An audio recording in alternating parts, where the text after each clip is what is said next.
John Anderson, what did you make of the entry into this whole China-Taiwan war threat from Paul Keating today? I mean, vitriol we would expect, but the pro-China defence was pretty extraordinary even for Keating. Well, that's the word for it. It is extraordinary. Funnily enough, I was about to pay him some credit because I think when he was Treasurer, he was in many ways a good Treasurer who argued the case and took us with him. But we would be very foolhardy at the moment, I'm afraid, to listen to him on China. Either we believe in our values or we don't. If we believe in them, in freedom and prosperity, we need to join with like-minded nations everywhere to say we believe in the liberal, rules-based global order that has served us so well, has lifted so many out of poverty, has given so many people freedom. And if you can't see that that is absolutely under attack from without, as well as, frankly, from within at the moment, then there's no helping it.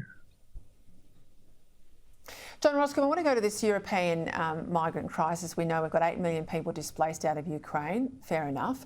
But in 2015, 1 million or so went into the German borders. We now know 2 out of every 3 of those arrivals have been rejected as genuine refugees, but they won't leave Germany and Germany's not able to kick them out. Sweden too, open door there, 2 million came in. That's 20% now of their current population. Many of them young, single Arab men out of work, concerns about integration. And we had 48,000 people cross the channel into Britain last year, a quarter of them from Albania, a democratic country. This is out of control, and I know Rishi Sunak's put it on the table to try and remedy it all, but it is a huge problem for Europe.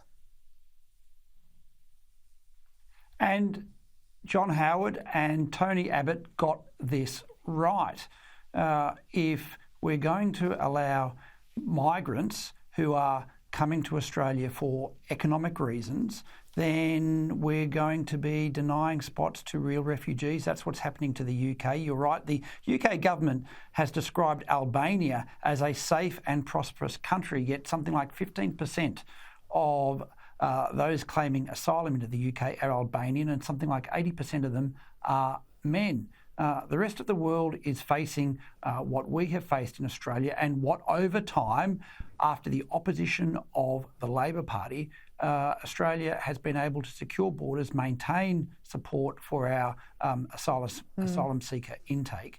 And Rishi Sunak is going to have to stand up to the left. He's going to have to stand up to the European Court of Justice, and he's going to say, no, we need space for real refugees, not those seeking to leave prosperous and, as you said, democratic countries.